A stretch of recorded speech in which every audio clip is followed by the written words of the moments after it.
frequency. Sana palagi kang gabayan ni Lord sa lahat ng lakad mo. Kasi alam ko, minsan ginagabi ka kaka minsan syempre wala naman ako lagi sa tabi mo. Mapagpalang araw po sa ating lahat. Magandang araw at gabi po dyan sa mga silent viewers at solid supporters ng EDC. Mega love shoutout po at kamusta po kayo? So yun mga kalingap, may panibago na naman po tayong pag-uusapan patungkol sa EDC na kung saan kaya pala suot ni Kalingap Edo ang kupol ay may naalala. Beyonce hindi maalis sa isipan ni Edo. Beyonce lang talaga, malakas mga karingap. Yan po ang ating pag-uusapan maya-maya na lamang. Pero bago po yan, kung bago pa lang po sa aking munting YouTube channel, pa-like, share, and subscribe naman po at pakipindot na rin po ng notification bell para lagi po kayong updated sa aking i-upload na video. At paalala rin po, bago po tayo magbigay ng ating mga komento at opinyon, itapusin po muna natin ang kabuuan ng video nang sa ganun nga po akma po ang ating i-comment mga kalingap. At lagi ko rin nga pong hiling sa inyo, patuloy po nating suportahan ang mag-ama na matubang. Napakaganda nga po yung ipinapakita nila sa atin. Mga pagbibigay saya at tulong sa ating mga kababayan. Isuportahan po natin at imaraton mga kalingap. Nang sa ganun nga po marami pa po silang matulungan.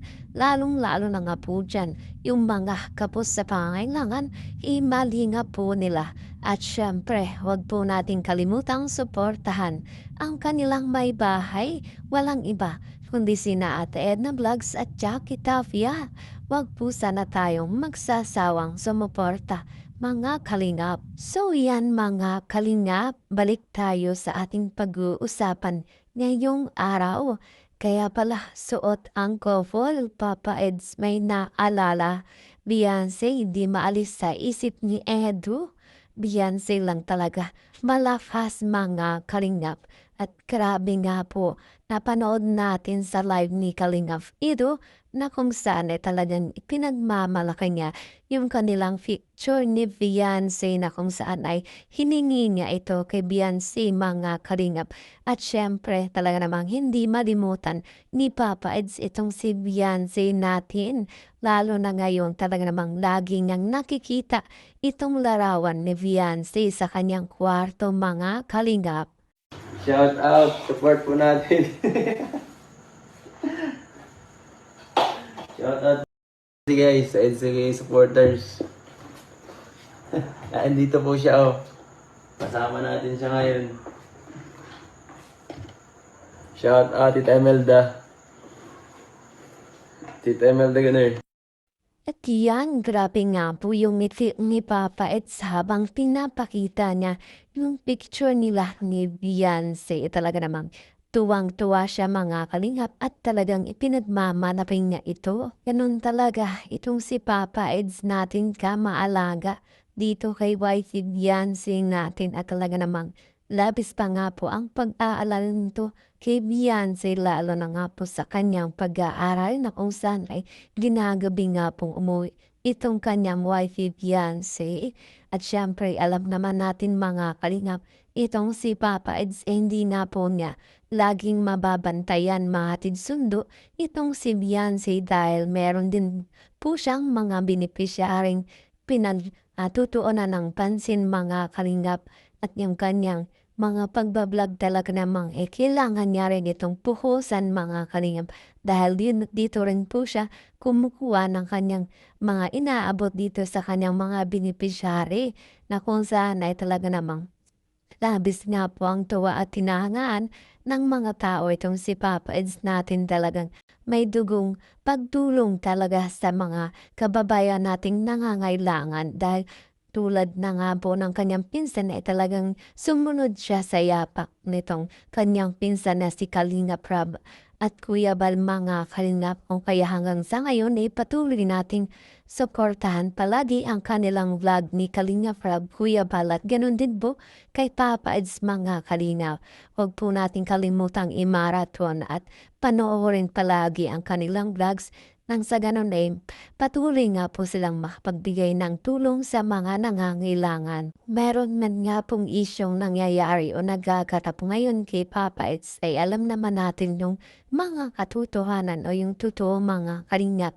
Kung kaya isa na tayo sa mga magbibigay ng pag-asa para dito kay Papa Eds at patuloy po natin suportahan mga kalingap. At syempre ganun rin nga po itang si Beyonce natin ay talagang nakakatanggap pa rin nga po ng pangbabash kung kaya mga kalingap ay talagang meron pa rin gustong pabagsakin itong si Beyonce natin dahil nakikita natin na mas lalo pang umaangat itong si Beyonce. Marami pa talaga ang tumutulong at sumusuporta sa kanya mga kalingap at hindi nga po nawawala sa kanya yung mga opportunity na dumadating sa kanya. At lalo na nga po ngayon ay malapit na nga po itong si Beyonce makapagtapos at talaga namang mas lalo pang nagpupursige si Beyonce sa kanyang pag-aaral mga kalingap.